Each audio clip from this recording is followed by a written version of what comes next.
Wow. No idea. We had no idea. Wow. We have them hanging up in our house, both of the articles.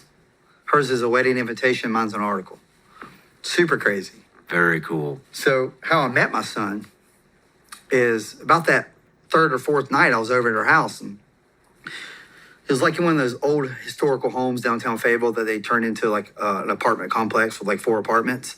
They had a backyard, so we had a fire going. She had her son. She said, hey, he's in the bathtub. My mom's watching him. I'm going to go put him in bed. I was like, all right, cool. I'm sitting out by the fire. I'm by myself. I hear like little footprints.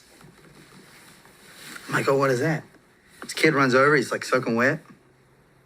He sits on my lap. Looks right at me, dead in my face, and says, I love you. I'm like, whose kid is this, first of all? whose kid is this? I'm a little freaked out. She's like, oh my God, Stacy, Mom, you were supposed to watch him. She's like, he just ran out. And, she's got hip replacements. She can't really run after him. She's like, I'm so sorry. He weren't supposed to meet you. She's like, because she didn't want him to meet me, obviously, because she didn't want to traumatize him with some male at his house. And I don't know. We got married 41 days later. And I just felt this instant love for them that I've never felt before. And what was your second interaction with him, with your son? We had, I came over, I had breakfast with him and stuff. And then about a week, instead of staying at the barracks, I just stayed there at their house. And when did you start getting close to him? Almost immediately, honestly. Really? Yeah. What drew you in? He was so loving. He was a good kid, but man, he was hell on wheels too, though. One time I had to discipline him. I was like, hey, go sit on your bed. He's like a little kid, man. He did something. He wouldn't listen to his mom. I said, hey, man, go sit on your bed. You're in timeout. So he goes and sits on the bed. I hear him in there, like, messing with the bed. I'm like, hey, 5 more minutes just added. He looks at me dead in my face and goes, 5 more minutes. I was like, hey, I can't whip him. But you're going to have to go in there and deal with that. I was like, I'm about to lose it. Oh, shit, what do you do? She starts busting out laughing. I'm like, no, man. Go in there and whoop that tail. What are you talking about?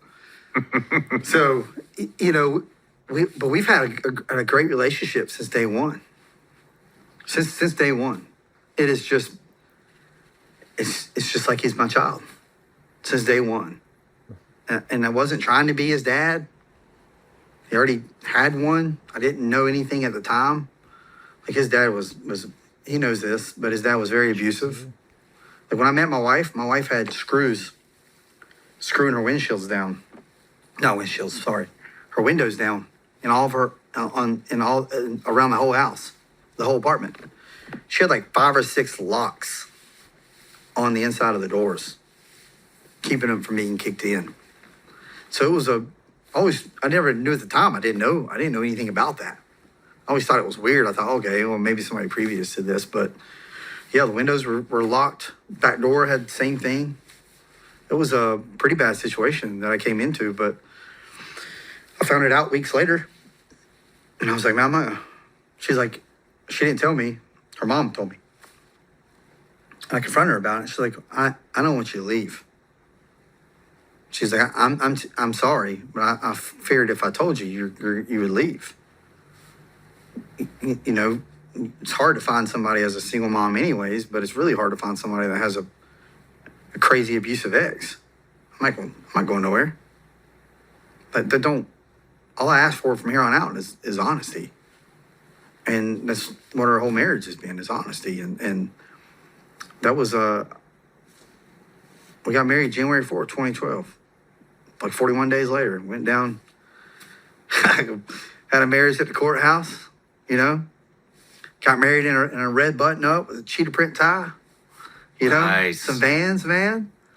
And she's dressed up nice. Had some guys from the one leader that was phenomenal. 2 leaders. One was named Nick Fredsty, and the other one was named Dakota Carter Santos, which ended up becoming one of my best friends. Really took me under his wing. Phenomenal human being. He was a gym now in Pennsylvania. Phenomenal human. He kept me going every day. He was a phenomenal leader. And if he would have stayed in, he would have been a phenomenal leader. But he was there at my little wedding. And, I didn't know any better or anything at the time. And I didn't tell anybody I got married. I didn't tell anybody. And so finally, the training came for JROTC, right? And I'm walking around Louisiana. My phone's just... I'm like, dude, who is calling me? They've been calling me for 10 minutes. I throw it down. It's like 28 missed calls from mom. I'm like, dang. She found out. I'm like, dang, this is gonna be bad.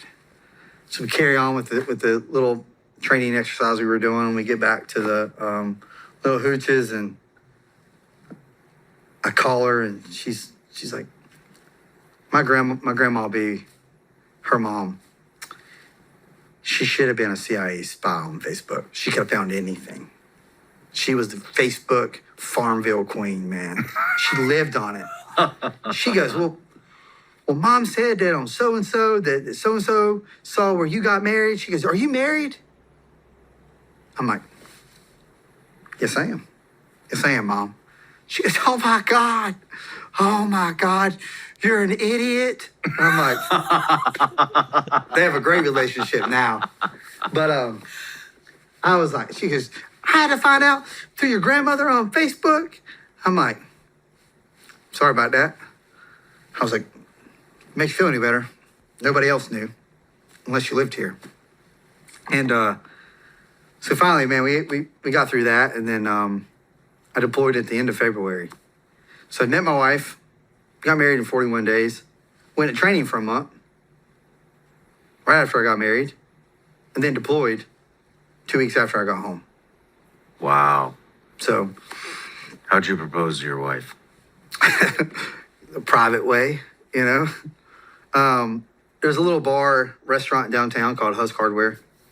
It's the first place we ever went to. We had dinner, and we had a little thing in the corner. And, took a knee, asked her to marry me.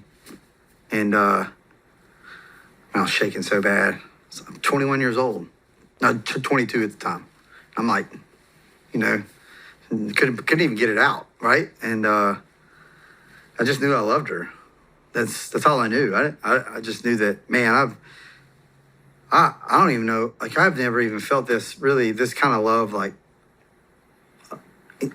other than like my mom, but I feel like I almost love her more than my mom. I loved her so much. And so I proposed at a restaurant, right? And then we got super wasted. Went to $1 night at Lido's downtown. Everything was $1. We were high on life. We were just living it up. At the time, she's older than me. She's a cougar. She's 39. I'm 35. So, she's older.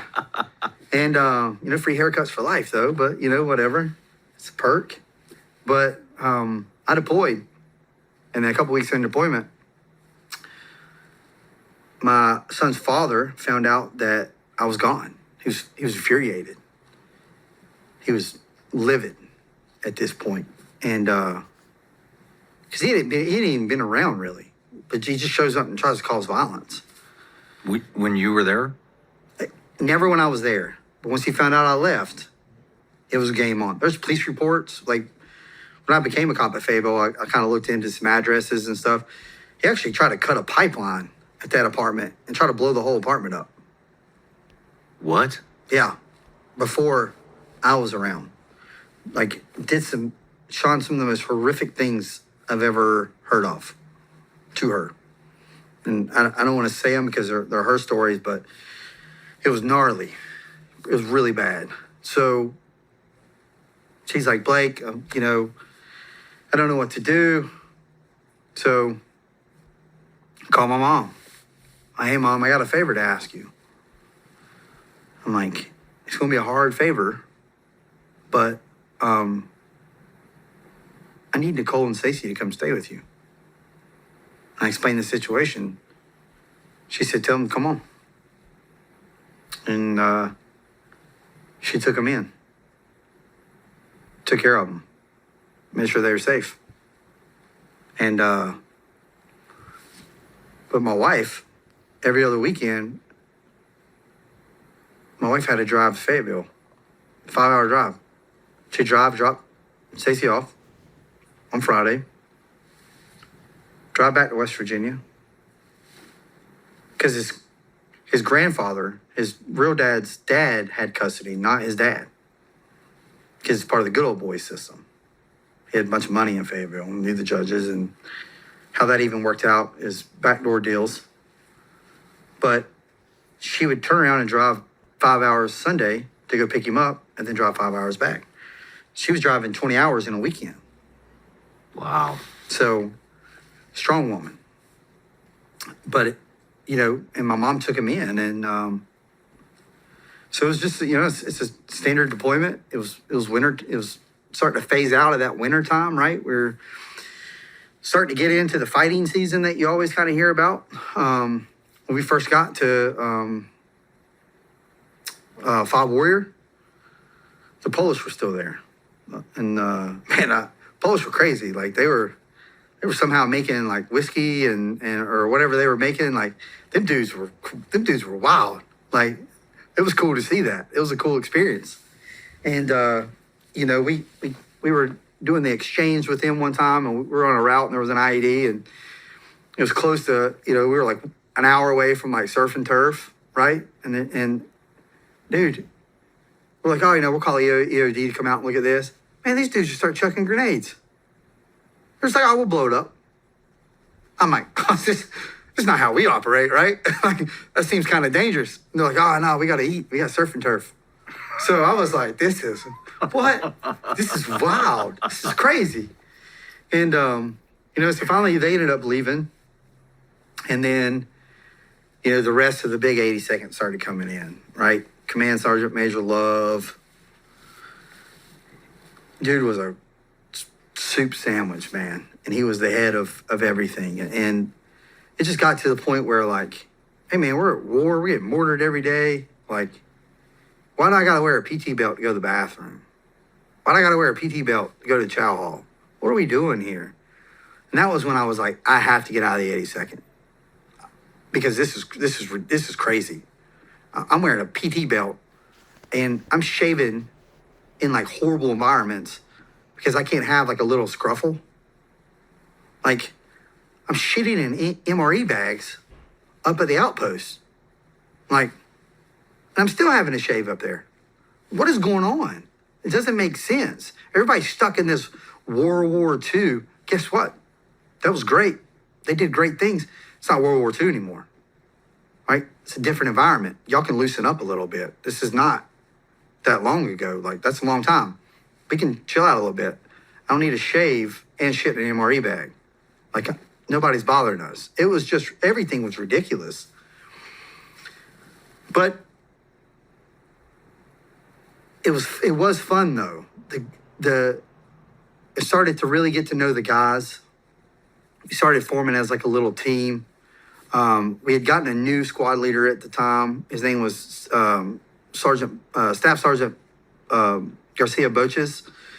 He's had like all these jumps. He was a black hat for a while. He was Pat Tillman went to his class in jump school.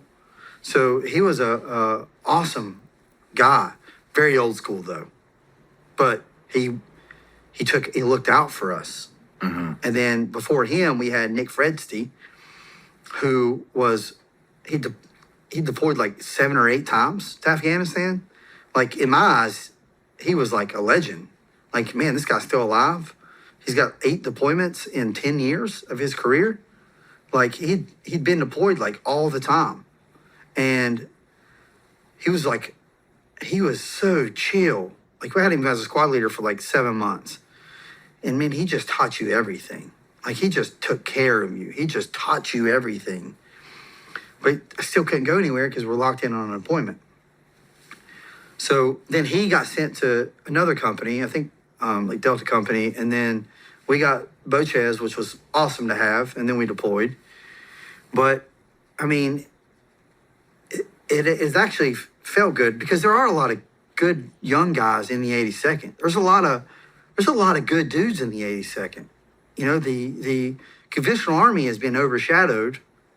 People think it's not cool anymore, like being in the infantry, like standard infantry, because of social media, right? Social media now, when you think of something sexy, you think of beards and like plate carriers and cut off T-shirts and, you know, the special operations community. Like it looks cool, and it's, you know, a lot of guys in the 82nd they're really good dudes, and I think they feel maybe overlooked. You know, maybe like we're not as important anymore because we're just in the 82nd. I've heard guys tell me their story. Well, I was just in the 82nd. Hey man, be proud. Yeah. Be proud of what you did. You're still in the infantry. You're still in the 82nd. You're still jumping out of planes. Be proud of I'm so proud to be in the 82nd. I don't go around and try to act like I was in SF or anything. I'm proud of what I did. Because what I did set me up from where I'm at now. That was where I was supposed to be. So I tell all those guys, anybody to this day in the 82nd, be proud of what you're doing. Your service is not overlooked. You guys, there's a lot of really good young dudes who are changing this. They're changing the 82nd. You know, I've reached out by several guys, and I will go on post and train any of those guys for free from the 82nd. Because I didn't get that. I didn't get any CQB training except for basic. And it was the whole like grab, lean, rock, like old school stuff. My heart is with them guys, man. If they ever need anything from me, like they message me all the time, and I will do whatever I can for you. If any training, any shooting, any advice for like after the military, like I got you, because I'm proud of and I'm proud to know you. Be proud of your service. So